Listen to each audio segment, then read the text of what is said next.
देखो मैट्रिक्स में क्या किया जाता है, जो भी डाटा होता है ना उसको रो और कॉलम में अरेंज किया जाता है। डाटा को किस में अरेंज किया जाता है? रो और कॉलम में अरेंज किया जाता है। तो डाटा को रो और कॉलम में अरेंज किया जाता है। देखो रो जो होता है ना, रो होता है हॉरिजेंटल। जो रो होता है हॉरिजेंटल।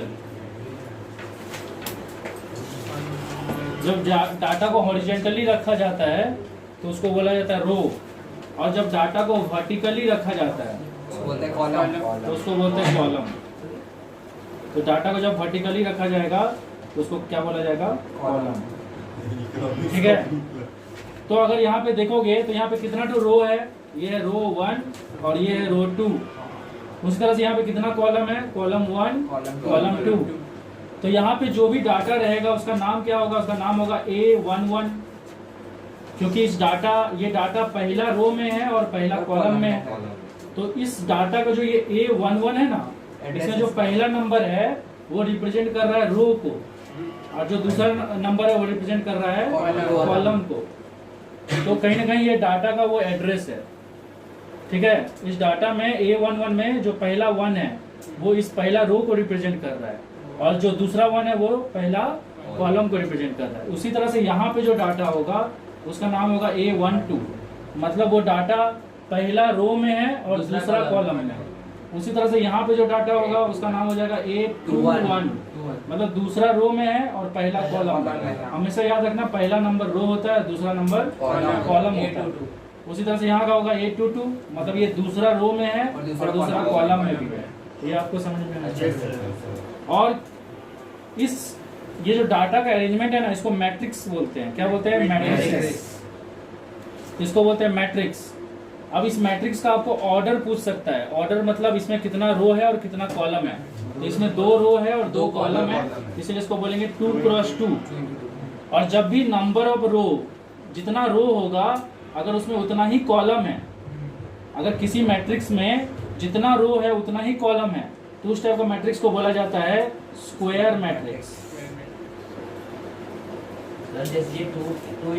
अगर कोई मैट्रिक्स में एक ही रो है और 2 कॉलम है या 2 से ज्यादा कॉलम है, एक ही रो है और कॉलम कितने भी हो सकते हैं, मतलब रो इसमें एक ही है, कॉलम कितने भी हो सकते हैं। मान लो यहाँ पे कॉलम 2 है, तो इस टाइप का मैट्रिक्स को बोलेंगे जिसमें रो एक ही होगा, कॉलम एक से ज्यादा होगा।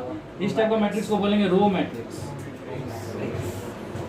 तो यहाँ पे जो भी डाटा रहेगा वो कैसे लिखा जाएगा? A11, और यहाँ पे जो डाटा रहेगा ये हो जाएगा A12, क्योंकि पहला वाला नंबर रो को रिप्रेजेंट करता है, दूसरा वाला कॉलम को। तो यहाँ पे फर्स्ट रो में है और फर्स्ट कॉलम में, यहाँ फर्स्ट रो में है और सेकेंड कॉलम में। उसी तरह से किसी मैट्रिक्स में अगर कॉलम एक ही है, ठीक है, कॉलम कितना? एक ही है, रो बहुत सारे हैं। मान लो यहाँ पे 2 रो है, रो कितने भी हो सकते हैं, लेकिन कॉलम कितना है? एक ही है। तो इसको बोलेंगे हम लोग कॉलम मैट्रिक्स। Column matrix. तो कॉलम मैट्रिक्स में क्या होता है? कॉलम एक ही होता है, रो कितने भी हो सकते हैं। जैसे यहाँ पे रो 2 है, कॉलम लेकिन एक ही होना चाहिए।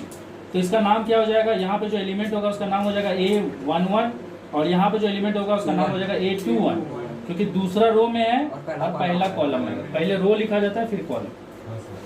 किसी भी मैट्रिक्स में अगर जो एलिमेंट है ना वो डायगोनल में ही है, अगर एलिमेंट सिर्फ डायगोनल में ही है, बाकी दूसरे जगह 0 है, मतलब एलिमेंट नहीं है, तो कोई भी मैट्रिक्स में अगर एलिमेंट सिर्फ डायगोनल में है, देखो ये डायगोनल हुआ कि नहीं, और बाकी जगह नहीं है, तो इस टाइप का मैट्रिक्स को बोला जाता है डायगोनल मैट्रिक्स। ठीक है, डायगोनल मैट्रिक्स। यहाँ पे ऐसा हो सकता है यहाँ -1 हो, यहाँ 2 हो, यहाँ 5 हो, यहाँ 6 हो, लेकिन यहाँ कुछ भी नहीं है। इस टाइप का मैट्रिक्स को बोला जाएगा डायगोनल मैट्रिक्स। ये भी एक तरह का स्क्वायर मैट्रिक्स ही है, लेकिन इसका जो एलिमेंट है ना वो सिर्फ कहाँ पे है? सिर्फ डायगोनल पे ही है, बाकी जगह नहीं है। तो ये भी 2 क्रॉस 2 ही है, लेकिन क्योंकि इसमें सिर्फ डायगोनल पे है इसलिए इसको बोलेंगे डायगोनल मैट्रिक्स। उसी तरह से अगर सोच लो कोई मैट्रिक्स में एलिमेंट सिर्फ डायगोनल पे ही है, लेकिन वो एलिमेंट क्या है? 1 है। मान लो यहाँ भी 1 है और यहाँ भी 1 है, और बाकी जगह क्या है? 0 है। तो ये भी एक तरह का डायगोनल मैट्रिक्स ही है, लेकिन इसमें क्योंकि डायगोनल पे 1 और 1 है तो इसको एक स्पेशल नाम दिया गया, इसका नाम है आइडेंटिटी मैट्रिक्स। और यूनिट मैट्रिक्स इसको आइडेंटिटी मैट्रिक्स क्यों बोलते हैं? क्योंकि इससे जो भी मैट्रिक्स को मल्टीप्लाई करोगे ना उसका आंसर वही मैट्रिक्स आएगा। और इसको कैसे रिप्रेजेंट किया जाता है? आई से रिप्रेजेंट किया जाता है। मतलब इसको अगर मैं किसी भी मैट्रिक्स से मल्टीप्लाई कर दूं तो आंसर में वही मैट्रिक्स आ जाएगा। जैसे सोच लो कि एक मैट्रिक्स है जिसका नाम है ए, अगर मैं इसको आई मैट्रिक्स से मल्टीप्लाई कर दूं तो आंसर दोबारा फिर क्या मिल जाएगा? यही मिलेगा।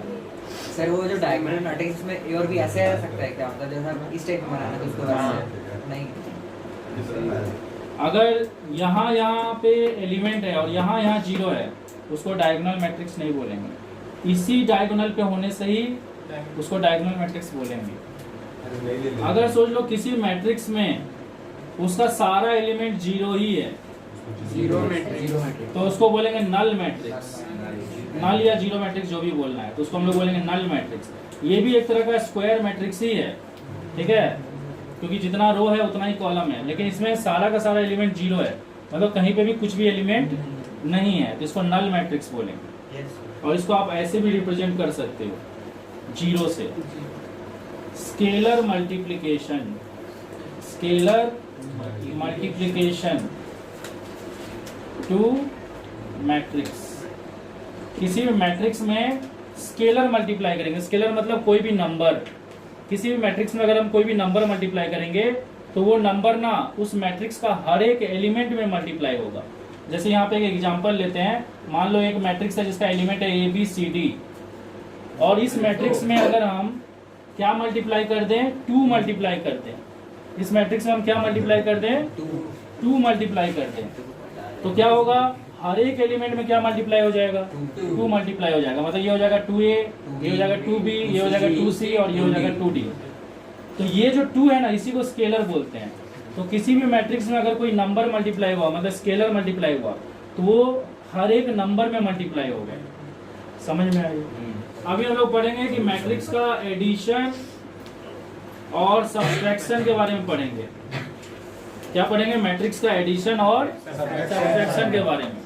तो देखो, दो मैट्रिक्स को अगर आपको ऐड करना है, दो मैट्रिक्स को अगर आपको ऐड करना है, जैसे मान लो ये एक मैट्रिक्स ए है और ये एक मैट्रिक्स बी है, तो ये दो मैट्रिक्स तभी ऐड होगा जब इसका ऑर्डर सेम होगा। मतलब इसमें जितना रो है और जितना कॉलम है उसमें भी उतना ही रो और उतना ही कॉलम होना चाहिए। मान लो इसमें m रो है और n कॉलम है, तो इसमें भी m रो और n कॉलम ही होना चाहिए। और जो आंसर निकलेगा इन दोनों को ऐड करने के बाद, उसका भी नंबर ऑफ रो और नंबर ऑफ कॉलम कितना होगा? इनके बराबर ही होगा। उसी तरह से अगर आप दो मैट्रिक्स को माइनस करते हो, सब्सट्रैक्ट करते हो, तो सब्सट्रैक्ट भी तभी होगा जब इसमें जितना रो है और जितना कॉलम है उसमें भी उतना ही रो और उतना ही कॉलम है, नहीं तो सब्सट्रैक्ट नहीं होने वाला। और इन दोनों का जो आंसर वाला मैट्रिक्स आएगा उसका भी रो और कॉलम उतना ही होगा जितना इन दोनों का है। मतलब प्लस और माइनस आप कुछ भी करो, दोनों मैट्रिक्स का ऑर्डर सेम होना चाहिए। अगर सेम ऑर्डर नहीं हुआ तो नहीं ऐड होगा ना ही माइनस होगा। जैसे मैं आपको एक एग्जांपल लेके दिखाता हूँ। जैसे कि सोच लो ये 2 3 है और ये 4 5 है, और ये सोच लो है -1, ये हो गया -6, ये हो गया -8 और ये हो गया 1, ऐसा कुछ है। ठीक है, हमको क्या करना है? इन दोनों को ऐड करना है। तो ऐड करना है तो क्या हो जाएगा? देखो, इसका जो एलिमेंट यहाँ पे है पहला पोजीशन पे, मतलब 1 1 पोजीशन पे, वो वाला एलिमेंट इसका भी 1 1 पोजीशन से ही ऐड होगा। तो 2 + -1 क्या हो जाएगा? 2 + -1, और वो भी उसका जो आंसर आएगा वो भी उसी पोजीशन पे आएगा। और ये मैट्रिक्स भी आप देख लो, ये 2 × 2 है और ये मैट्रिक्स भी 2 × 2 है, मतलब दोनों का ऑर्डर सेम है। और दोनों का जो आंसर निकलेगा ना उसका ऑर्डर भी वही होगा। ये वाला जो एलिमेंट है 3 +, देखो ये कौन सा पोजीशन पे है? पहला रो दूसरा कॉलम, मतलब 1 2 पोजीशन पे है, तो ये यहाँ का भी 1 2 वाला से ही ऐड होगा। 3 + -6, 3 + -6। उसी तरह से ये हो जाएगा 4 + -8, ये दूसरा रो में है और पहला कॉलम मतलब 2 1 पोजीशन पे है, तो ये भी 2 1 वाला से ही ऐड होगा। तो 4 + -8, 4 + -8। उसी तरह से 5 + 1। तो ऐड या माइनस अगर आपको करना है तो उसके लिए दोनों का ऑर्डर सेम होना चाहिए। अगर मान लो मैं यहाँ पे एक मैट्रिक्स ले लेता हूँ, ये वाला दिख रहा है उसमें, हाँ अगर मान लो यहाँ पे मैं एक मैट्रिक्स ले लेता हूँ 2 4, तो इसमें 2 ठो रो है और 1 ठो कॉलम है, तो ये हो गया 2 क्रॉस 1।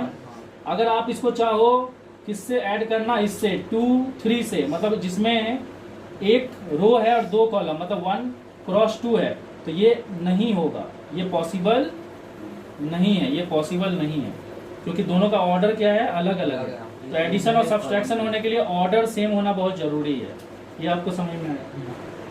मैट्रिक्स का मल्टीप्लिकेशन के बारे में डिस्कस करें, ठीक है। मैट्रिक्स का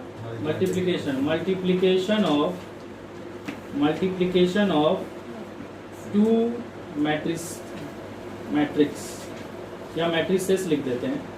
2 मैट्रिक्स का क्या करेंगे हम लोग, मल्टीप्लिकेशन करेंगे। तो मल्टीप्लिकेशन के लिए कुछ नियम है जो आप यहाँ पे देखो। जैसे सोच लो ये एक मैट्रिक्स है और ये एक दूसरा मैट्रिक्स है, इसका जो ऑर्डर है वो सोच लो है m क्रॉस n, ठीक है, और इसका जो ऑर्डर है वो सोच लो है n क्रॉस p। तो देखो मल्टीप्लिकेशन होने के लिए कुछ नियम है, वो नियम क्या है। पहला नियम है कि 2 मैट्रिक्स तभी मल्टीप्लाई होगा जब इसका कॉलम, इसमें उतना ही कॉलम होगा जिसमें जितना इसमें क्या है, रो है। मान लो इसमें 2 ठो रो है, तो इसमें क्या होना चाहिए, मान लो इसमें 2 ठो कॉलम है, तो इसमें 2 ठो रो होना चाहिए। तो पहला चीज मैट्रिक्स मल्टीप्लिकेशन तभी होता है जब इसका जितना नंबर ऑफ कॉलम होगा उसका उतना नंबर ऑफ क्या होना चाहिए, रो होना चाहिए। अगर ये नहीं हुआ तो मल्टीप्लाई नहीं होगा। दूसरा चीज, जो इन दोनों का मल्टीप्लाई करने के बाद जो आंसर वाला मैट्रिक्स आएगा, मतलब इन दोनों का मल्टीप्लाई करने के बाद जो नया मैट्रिक्स आएगा उसका ऑर्डर क्या होगा, उसका ऑर्डर होगा जितना इसका रो है और जितना उसका कॉलम है, मतलब इसका ऑर्डर होगा m क्रॉस p। एक बार हम फिर से रिपीट कर देते हैं, 2 मैट्रिक्स मल्टीप्लाई तभी होगा जब इस मैट्रिक्स में उतना ही कॉलम होना चाहिए जितना उस मैट्रिक्स में क्या है, रो है। समझ में आया, क्योंकि पहला वाला रो होता है, दूसरा वाला कॉलम होता है। और जो भी इन दोनों का मल्टीप्लाई करने के बाद जो आंसर आएगा, जो नया मैट्रिक्स बनेगा, उसका रो और ऑर्डर कितना होगा, जितना रो इसके पास है पहला वाला मैट्रिक्स के पास उतना रो होगा उसमें, और उसमें कॉलम कितना होगा जितना कॉलम इस सेकंड वाला मैट्रिक्स में है। एक एग्जांपल लेके समझते हैं। तो जैसे कि सोच लो एक मैट्रिक्स है जो है 2 क्रॉस 1, ये एक मैट्रिक्स है, और अगर ये एक दूसरा मैट्रिक्स से मल्टीप्लाई कर हो रहा है तो इसका कॉलम कितना ठो है, 1 है, तो उसका रो कितना होना चाहिए, 1 होना चाहिए। और उसका कॉलम कितना भी हो सकता है, मान लो उसका कॉलम 3 है, कोई प्रॉब्लम नहीं है, लेकिन ये दोनों फिर भी मल्टीप्लाई हो सकता है क्योंकि इसका जितना कॉलम है उसका उतना क्या है, रो है। तो ये दोनों क्योंकि सेम हो रहा है तो ये मल्टीप्लाई हो सकता है। और इसका जो आंसर मैट्रिक्स आएगा ना मल्टीप्लाई होने के बाद, उसका रो कितना होगा जितना इसका रो है जो कि है 2, और कॉलम कितना होगा जितना सेकेंड वाला का कॉलम है। तो रो इसके बराबर हो जाएगा इस मैट्रिक्स का, और कॉलम इसके बराबर हो जाएगा इसका, लेकिन मल्टीप्लाई होने के लिए इसका जितना कॉलम है उसका इतना रो होना चाहिए। लेकिन अगर मैं सेकंड केस, तो ये केस पॉसिबल है। अगर मैं एक और एग्जांपल ले लूं, मान लो ये एक मैट्रिक्स है जिसका ऑर्डर है 2 क्रॉस 3, और यहाँ पे इसको हम एक मैट्रिक्स से मल्टीप्लाई कर रहे हैं जिसका ऑर्डर है, सोच लो 2 क्रॉस 3 इसका भी है, तो ये दोनों का मल्टीप्लिकेशन पॉसिबल नहीं है क्योंकि इसका जितना कॉलम है उसका उतना रो नहीं है, तो ये मल्टीप्लाई ही नहीं होगा। समझ में आ रहा है। तो एक क्वेश्चन ले रहे हैं, इस क्वेश्चन में P एक मैट्रिक्स है जिसका नाम है P, इसका वैल्यू कितना दे दिया है, -3 1 2 5। दूसरा मैट्रिक्स कितना दे दिया है, 1 6 -4 0, और एक मैट्रिक्स कितना दे दिया है, 4 -1 2 3। ये 3 मैट्रिक्स दिया हुआ है। आपको निकालने क्या बोला है, आपको निकालने बोला है 2p + 3q - r, इसका आंसर निकालने बोला है। इसको समझाने से क्या होगा, आपको एडिशन और सब्सट्रैक्शन दोनों ही समझ में जाएगा एक ही बार में। तो ये हो जाएगा 2, p का वैल्यू कितना है -3215। दूसरा मैट्रिक्स कितना है 1 -460। उसके बाद तीसरा मैट्रिक्स कितना है 4 2 -1 3। अब देखो क्योंकि ये स्केलर है तो ये सबसे मल्टीप्लाई हो जाएगा, -6 2 4 10। ये भी स्केलर है, ये सबसे मल्टीप्लाई हो जाएगा 3 18 12 0। और यहाँ तो कुछ भी स्केलर नहीं है तो इसको जो का तो रहने दो। ओके, अभी क्या होगा, यहाँ पे एडिशन हो रहा है, वहाँ सब्सट्रैक्शन हो रहा है, और सबका ऑर्डर क्या है, सेम है ना। तो हम लोग एक ही लाइन में कर देते हैं, एक ही लाइन में सबका आंसर निकाल देते हैं, क्योंकि हम लोग को पता है कि सबका ऑर्डर क्या है, सेम है। तो सबका ऑर्डर सेम है, मतलब एडिशन और सब्सट्रैक्शन दोनों पॉसिबल है, और जो आंसर आएगा उसका ऑर्डर भी वही होने वाला है जो उन लोग का ऑर्डर है। मतलब ये 2 क्रॉस 2 है, ये भी 2 क्रॉस 2 है, ये भी 2 क्रॉस 2 है, और आंसर भी 2 क्रॉस 2 ही आएगा। अब देखो यहाँ पे सिंपली हम क्या करेंगे, -6 + 3, इसका 1 1 वाला पोजीशन पे जो एलिमेंट है वो इसका 1 1 वाला पोजीशन से ऐड होगा, और उसी का 1 1 पोजीशन वाला से माइनस भी होगा, तो हो जाएगा -4। ये हो जाएगा 4 -12, क्योंकि प्लस इंटू माइनस, -12, और -2 2 + 18, और उसका उसी पोजीशन पे -1, लेकिन -1 हो जाएगा +1। फिर इसका हो जाएगा 10 + 0 और यहाँ पे -3। देख लो सब सही है तो, -6 3 -4 4 -12 -2 2 18 +1 10 0 -3। तो फाइनली हमारा इन सब का आंसर कितना निकलेगा, ये हो जाएगा -10 -7, ये हो जाएगा -14 और 4 -10, ये हो जाएगा 18 19 21, ये 10 + 0 हो जाएगा 10 7। तो इससे क्या हो गया, ये आंसर निकल गया। ये आपको समझ में आया क्वेश्चन। एक और क्वेश्चन करते हैं। ये क्वेश्चन कुछ ऐसा है, 2a + b = 3 - 4 2 7, और एक दूसरा इक्वेशन दे दिया है a - 2b, और इसका वैल्यू दे दिया है 4 3 1 1। ये क्वेश्चन दे दिया, ठीक है। तो हम लोग यहाँ पे ना एलिमिनेशन मेथड यूज करेंगे जो हम लोग पढ़े हैं क्लास 9 में। तो सबसे पहले लिखेंगे इक्वेशन 1, और यहाँ पे लिखेंगे इक्वेशन 2। ये सोच लो इक्वेशन 1 है और ये है इक्वेशन 2। और हम लोग यहाँ पे किसको एलिमिनेट करने वाले हैं, b को एलिमिनेट करने वाले हैं, क्योंकि ये प्लस में और वो माइनस में, तो काटने में क्या हो जाएगा, आसान हो जाएगा। आप चाहो तो a को भी एलिमिनेट कर सकते हो, लेकिन उसमें क्या होगा, फिर आपको साइन चेंज करना पड़ेगा। तो मैं क्या कर रहा हूँ, यहाँ पे b, यहाँ पे -2b है और यहाँ पे b है, तो यहाँ पे 2 है और यहाँ पे 1 है, तो मुझे यहाँ पे कितना मल्टीप्लाई करना पड़ेगा, 2।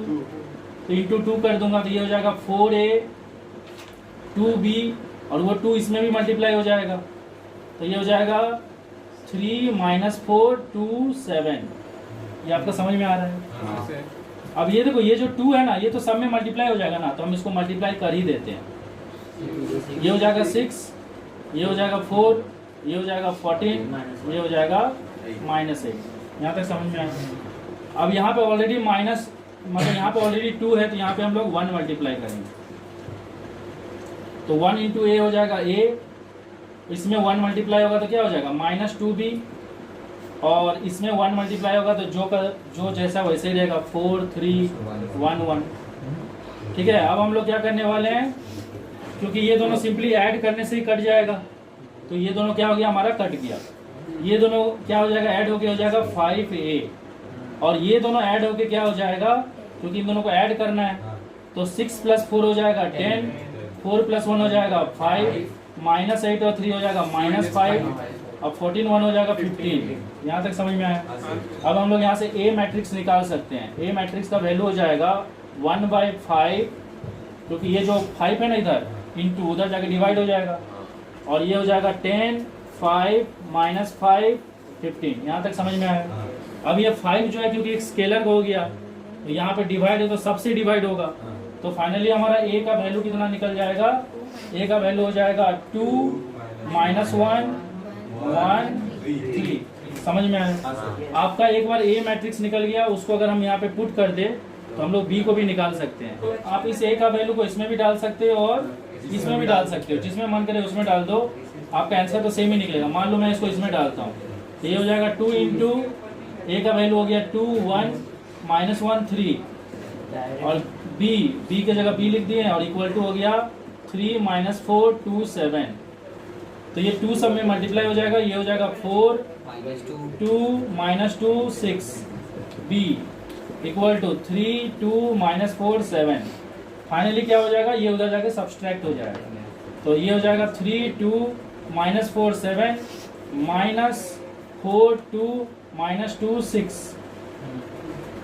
अब सब्सट्रैक्शन करना है तो फटाफट करते हैं। 3 माइनस 4 हो जाएगा -1, minus 4 minus minus minus minus हो जाएगा प्लस, -4 प्लस 2 हो जाएगा -2, 2 माइनस माइनस 2 0, 7 माइनस 6 1। तो ये हो गया b का वैल्यू, तो b और ये दोनों निकल गए। देखो एक तो क्वेश्चन है उसमें a का वैल्यू दे दिया है 1 माइनस 1 2 3, और आपको निकालने बोला है ए स्क्वायर, आपको प्रूफ करने बोला है, आपको बोला है टू शो दैट मतलब आपको प्रूफ करना है कि a square minus 4a plus i plus 5i equal to 0। आपको क्या प्रूफ करना है कि a square minus 4a plus 5i equal to 0, ये आपको प्रूफ करना है। तो इसमें मुझे a तो पता है, आइडेंटिटी मैट्रिक्स क्या होता है वो भी पता है, आइडेंटिटी मैट्रिक्स होता है यहाँ पे 1 1 होगा, यहाँ 0 0 होगा, वो भी पता है, लेकिन ए स्क्वायर तो मुझे पता नहीं है। तो सबसे पहले ए स्क्वायर निकालना पड़ेगा। ए स्क्वायर का मतलब हो गया a इंटू ए। अब देखो a का वैल्यू है यहाँ पे 1 माइनस 1 2 3, और यहाँ पे दूसरा a का वैल्यू है 1 माइनस 1 2 3। समझ में आया। अब क्योंकि ये है 2 क्रॉस 2 और ये भी है 2 क्रॉस 2, अब इसका जितना कॉलम है इसका उतना रो है, तो ये मल्टीप्लाई हो सकता है। और जो इसका आंसर वाला मैट्रिक्स आएगा ना, जो इसका आंसर वाला मैट्रिक्स आएगा वो भी क्या होगा 2 क्रॉस 2 ही होगा, क्योंकि आंसर वाला मैट्रिक्स में इसका रो होता है और इसका कॉलम होता है। समझ में आया। मतलब इसमें मुझे पहले से पता है कि इसमें कितना तो रो होने वाला है और कितना तो कॉलम होने वाला है। तो इसमें 2 रो होने वाला है और 2 कॉलम। यहाँ पे जो एलिमेंट आएगा उसका नाम क्या होगा A11, यहाँ पे जो एलिमेंट आएगा उसका नाम क्या होगा A12, यहाँ पे जो एलिमेंट आएगा उसका नाम क्या होगा A21, और यहाँ पे जो एलिमेंट आएगा उसका नाम क्या होगा A22। अब देखो A11 का मतलब होता है पहला रो और पहला कॉलम। तो देखो इस हम लोग का ये जो मैट्रिक्स का जो ऑर्डर है, इसमें ये वाला रो कहाँ से आया, ये पहला मैट्रिक्स से आया, और ये जो कॉलम आया वो किससे आया, दूसरा मैट्रिक्स से आया। समझ में आ रहा है। तो हम लोग का नियम यहाँ पे भी वही रहेगा, जो रो आएगा वो कहाँ से आएगा, पहला मैट्रिक्स से, और जो कॉलम आएगा वो कहाँ से आएगा, सेकंड मैट्रिक्स से। वही नियम फॉलो करेंगे हम लोग, जो नियम हम लोग इसको बनाने में फॉलो किए हैं। तो 1 1 का मतलब इसका पहला रो, यहाँ पे A11 में इस पहला 1 का मतलब इसका पहला रो, और दूसरा 1 का मतलब इसका पहला कॉलम। समझ में आया। उसी तरह से 1 2 का मतलब इसका पहला रो और इसका दूसरा कॉलम। 1 2 1 का मतलब इसका दूसरा रो और 1 का मतलब इसका पहला कॉलम। 2 2 का मतलब इसका दूसरा रो और यहाँ पे दूसरा कॉलम। समझ में आया ना। तो उसी के हिसाब से हम क्या कर रहे हैं, इसका फटाफट वैल्यू निकाल दे रहे हैं। हाँ चलो अब कैसे होगा, देखो 1 1 है ना, तो पहला रो और इसका पहला कॉलम, तो कैसे होगा, ये इसका पहला रो ये है ना, और इसका पहला कॉलम ये है ना, ये है इसका पहला रो और ये है इसका पहला कॉलम। तो जो एलिमेंट जिस पोजीशन पे उसी से मल्टीप्लाई होगा, ये पहला पोजीशन पे, ये दूसरा, ये पहला और ये दूसरा। तो 1 ये क्या हो जाएगा, 1 इंटू 1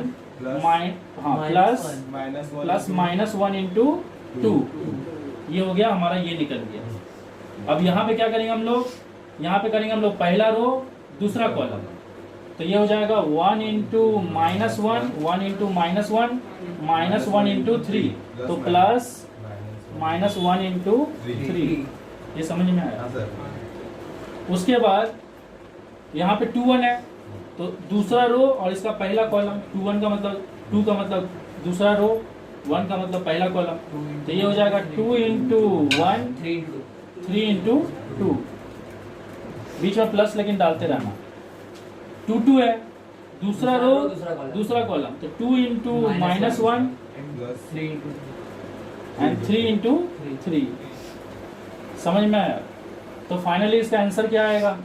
इसका आंसर आएगा ये 1 हो जाएगा, ये -2 हो जाएगा, -2 और 1 मिलकर हो जाएगा -1, ये 2 हो जाएगा, ये 6 हो जाएगा, 8, ये -2 हो जाएगा, वो 9 हो जाएगा, तो 7, ये -1 हो जाएगा और वो -3 हो जाएगा, -4। समझ में आ गया? जिससे हम लोग को a² मिल गया।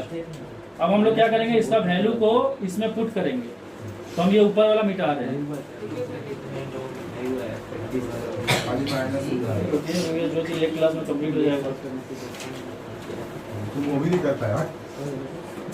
ये लिख लिया ना ऊपर वाला, हाँ। आप इसको मिटा दे।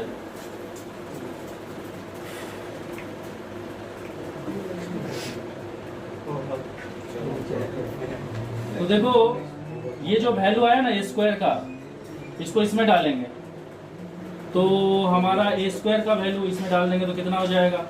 इसका वैल्यू है -1 8 -4 7 -4 इंटू a का वैल्यू हम लोग को पता है 1 -1 2 3, तो 1 -1 2 3 प्लस 5 और आइडेंटिटी मैट्रिक्स क्या है? 1 1 यहाँ रहेगा डायगोनल पर, यहाँ 0 रहेगा। तो फाइनली इसको अगर हम लोग सॉल्व करेंगे आगे, तो ये हो जाएगा -1 8 -4 7, इसका जो स्केलर है वो अंदर चले जाएगा, 4 -4 8 12, ये हो जाएगा 5 0 0 5। ठीक है, इसको आगे सॉल्व करेंगे। तो अभी हम लोग को लास्ट स्टेप करना है। लास्ट स्टेप में यहाँ -1 -4 और यहाँ पे +5, फिर -4 माइनस कितना हो जाएगा? +4 और +0, फिर 8 -8 8 और फिर 0 +0, फिर ये हो जाएगा 7 -12 +5। ठीक है, तो अगर आप यहाँ पे इसको सॉल्व करोगे तो देखो ये हो जाएगा 0, ये भी हो जाएगा 0, ये भी हो जाएगा 0 और ये भी 0 हो जाएगा। तो आपको फाइनली नल मैट्रिक्स मिल गया। और आपको वही प्रूफ करने बोला था। आपको प्रूफ करने क्या बोला था? आपको प्रूफ करने बोला था a² - 4a + 5i = 0। तो प्रूफ हो गया ना। एक क्वेश्चन कर रहे हैं, इसमें ये क्वेश्चन कुछ ऐसे दिया हुआ 8 -2 1 4, यहाँ लिखा हुआ है x = 12 10। हम जो भी मल्टीप्लिकेशन का ज्ञान दिए हैं ना, उसका सारा ज्ञान इसी में छुपा है। अगर ये क्वेश्चन समझ लोगे तो मल्टीप्लिकेशन का ज्ञान समझ जाओगे। पहला चीज देखो, ये है 2 रो है और 2 कॉलम, ये क्या हो गया? 2 × 2। समझ में आया? ये जो आंसर है ये इस मैट्रिक्स और इस मैट्रिक्स को मल्टीप्लाई करने से ये आंसर है। समझ में आया ना? और ये मैट्रिक्स में कितना रो है और कितना कॉलम है ये मुझे पता नहीं है। तो ये पता करेंगे। ये बहुत कॉन्सेप्चुअल है थोड़ा। देखो इसमें कितना रो है? 2 रो है और 1 कॉलम, तो ये हो गया 2 × 1। यहाँ तक समझ में आया? अभी मैं जो बोल रहा हूँ ध्यान से सुनो। हम लोग जानते हैं इस मैट्रिक्स में उतना ही रो होता है जितना रो इस मैट्रिक्स में होता है। दैट मीन्स इसमें अगर 2 रो है तो इसीलिए इसमें भी 2 रो है। और इस मैट्रिक्स में उतना ही कॉलम होता है जितना कॉलम सेकेंड वाला मैट्रिक्स में होता है। मतलब मुझे इससे ये पता चल गया कि इसका कॉलम कितना है, क्योंकि इस मैट्रिक्स में जो आंसर निकलता है उस मैट्रिक्स में उतना ही रो होता है जितना पहला मैट्रिक्स में होता है, और उस मैट्रिक्स में उतना ही कॉलम होता है जितना सेकेंड वाला मैट्रिक्स में होता है। तो सेकेंड वाला मैट्रिक्स जो x है उसका नंबर ऑफ कॉलम मुझे पता चल गया ना, 1 है। क्योंकि इसका कॉलम इसको कहाँ से मिला, इससे, हाँ। और इसका रो इसको कहाँ से मिला, इससे। समझ में आया? अब देखो दो मैट्रिक्स को मल्टीप्लाई होने के लिए इसका इसका जो कॉलम है वो इसका रो से इक्वल होना चाहिए। हाँ। तो उससे मुझे ये भी पता चल गया कि इसका रो भी 2 हो। नहीं समझे? अब तुमको अगर इतना समझ में आ गया तो तुम्हारा आगे का काम क्या हो गया, आसान हो गया। आगे तुमको कुछ खास नहीं करना है। देखो ये हो गया 8 - 2 1 4। इसमें कितना तो रो है, अरे इस मैट्रिक्स में कितना तो रो है, 2 रो है और 1 कॉलम। 2 रो है और 1 कॉलम।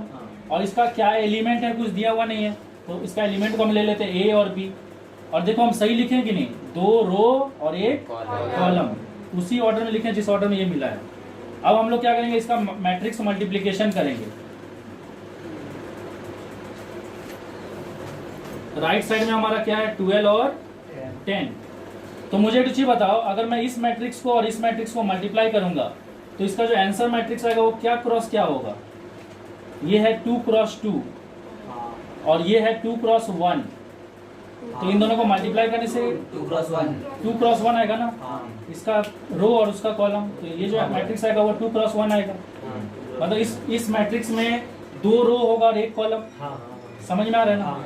2 रो मतलब यहाँ पे एक एलिमेंट होगा A11 और दूसरा एलिमेंट होगा A21, क्योंकि 2 रो हो गया कितना, 2 और कॉलम हो गया 1, तो 1 1 और 2 1। नहीं समझे? तो यहाँ पे जो भी एलिमेंट आएगा उसका रो किससे आएगा, इससे, और इसका कॉलम किससे आएगा, इस मैट्रिक्स से आएगा। समझ में आ रहा है? राइट साइड में तो 12 और 10 है। अब देखो ये A11 है, मतलब पहला रो और पहला कॉलम। पहला रो किससे आएगा, इससे, पहला रो पहला कॉलम, तो 8 इंटू A हो जाएगा और -2 इंटू B हो जाएगा, प्लस -2 इंटू B। ये यहाँ पे आ गया। इसका नाम क्या है, दूसरा रो और पहला कॉलम। तो दूसरा रो इससे आएगा, ये इसका दूसरा रो हो गया।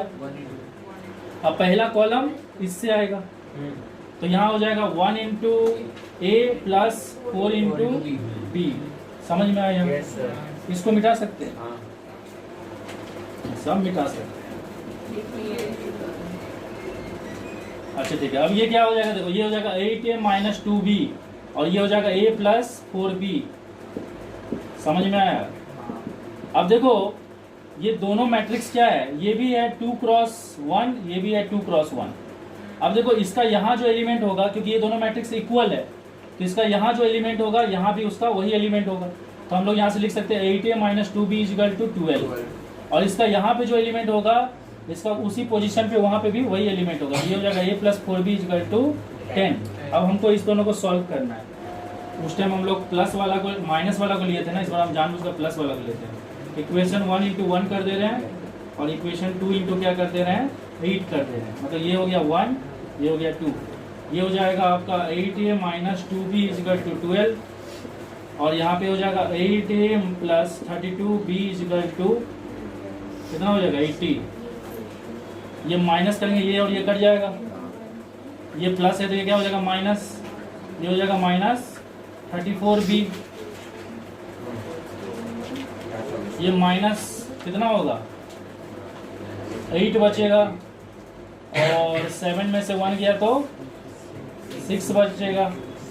तो B का वैल्यू यहाँ पे आ जाएगा 2। B का वैल्यू 2 आ गया, इसको लेके किसी एक इक्वेशन में डाल दो। मान लो हम इक्वेशन 1 में डाल देते हैं, put B = 2 in equation 1 implies, equation 1 में डाल देंगे तो 8 इंटू A - 2 इंटू B का वैल्यू कितना है, 2 है, इक्वल टू 12।